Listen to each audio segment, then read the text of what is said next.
Chapter 36 school का scene दिखाया जाता है। आज वेदू का अपर क्लास का पहला दिन था। बड़ी खुशी खुशी वो स्कूल के बाहर विवान का गले लगा बाय बोल अंदर चली जाती है। वो क्लास में जा अपने बैठने के लिए जगह देख रही थी। उसे लास्ट में एक लड़का अकेले बैठा नजर आता है। वो भी उसी के पास बैठ अपना हाथ उसके सामने कर बोली, हेलो मैं वेदांशी कपूर, मेरे दोस्त बनोगे? वो उसे देख बड़े प्यार से बोला, हाँ बिल्कुल। इतना कह उससे हाथ मिला बोला, मैं हूँ निवांश रॉय। दोनों ही मुस्कुराने लगते हैं। दोनों ही भाई बहन अपने रिश्ते से अनजान दोस्त बन बैठे हैं। निशिका अपने केबिन में बैठी रात वाली बातों के बारे में सोच रही थी। वो अपने सामने बैठे ऋषि से बोली, ऋषि क्या मुझे निवेश को विवान के बारे में बताना चाहिए? ऋषि थोड़ा गंभीरता से बोला, दिहा आपको उसे उसके फादर के बारे में बताना चाहिए। इनफैक्ट आपको विवान को भी बताना चाहिए कि उसका कोई बेटा भी है। आप एक बाप बेटे को अलग कर रही है।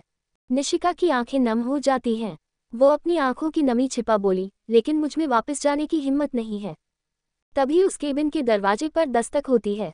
सामने निशिका का असिस्टेंट अधीर था। वो अंदर आ दोनों को ग्रीट कर निशिका से बोला, मैम इवनिंग में कपूर इंडस्ट्रीज के साथ मीटिंग है। इतना बोल अधीर अपने हाथ में ली फाइल टेबल पर रख चला जाता है। ऋषि निशिका से बोला, दी जाना चाहेंगी या? ऋषि के आगे कुछ कहने से पहले ही निशिका बोली, तुम जाना लेकिन क्या मेरा एक काम करोगे? इवनिंग में कपूर इंडस्ट्रीज। ऋषि अपने साथ निवेश को लाया था। कार से बाहर उतरने से पहले निवांश को समझाते हुए बोला, याद रखना लेकिन जब तक तुम्हारी मॉम तुम्हारे बारे में तुम्हारे डैड को नहीं बता देती, तुम उन्हें नहीं बताओगे, समझे? निवांश अपना सर हाँ में अच्छे बच्चे की तरह हिला देता है। दोनों ही कार से उतरकर कंपनी के अंदर चले जाता है।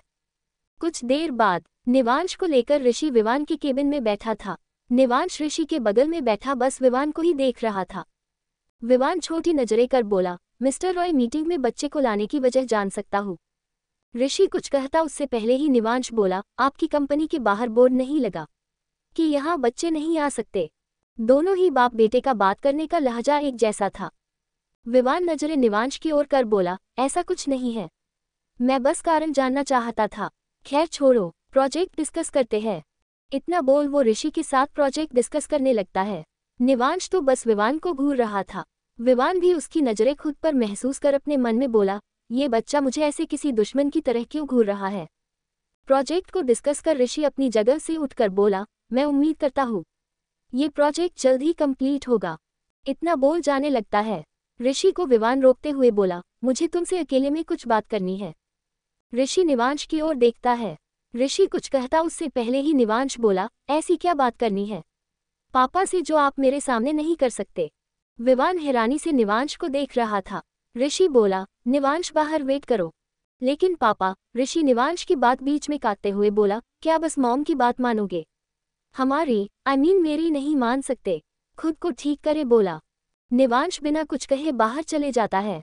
निवांश के जाने के बाद विवान ऋषि से बोला, मेरे सवाल का जवाब क्यों नहीं देते तुम?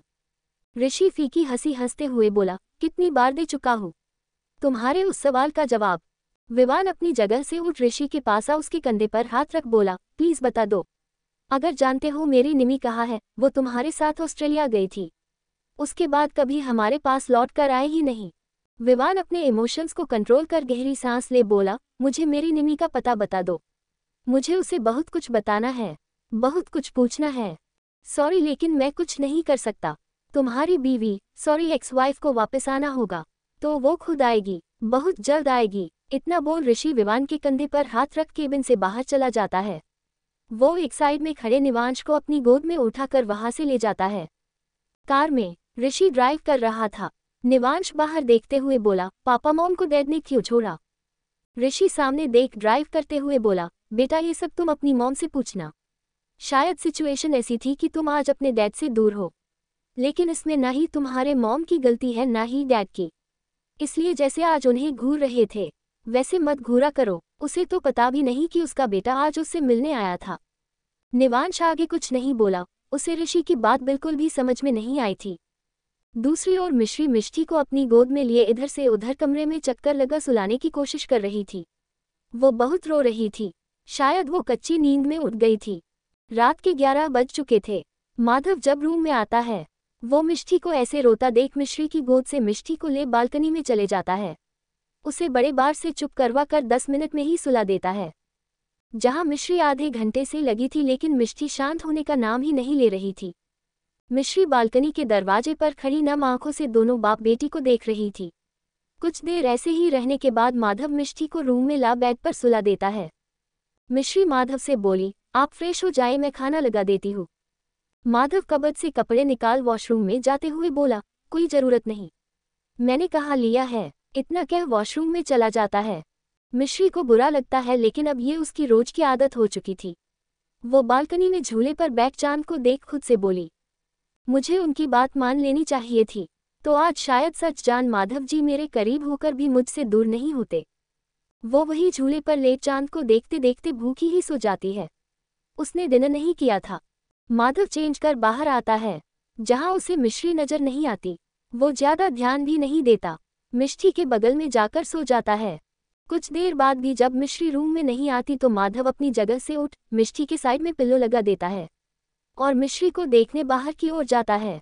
वो हर रूम में चेक करके आता है लेकिन मिश्री नहीं थी। वो वापस रूम में आ सोफे पर बैठ खुद से बोला, ये इतनी रात को कहाँ गई।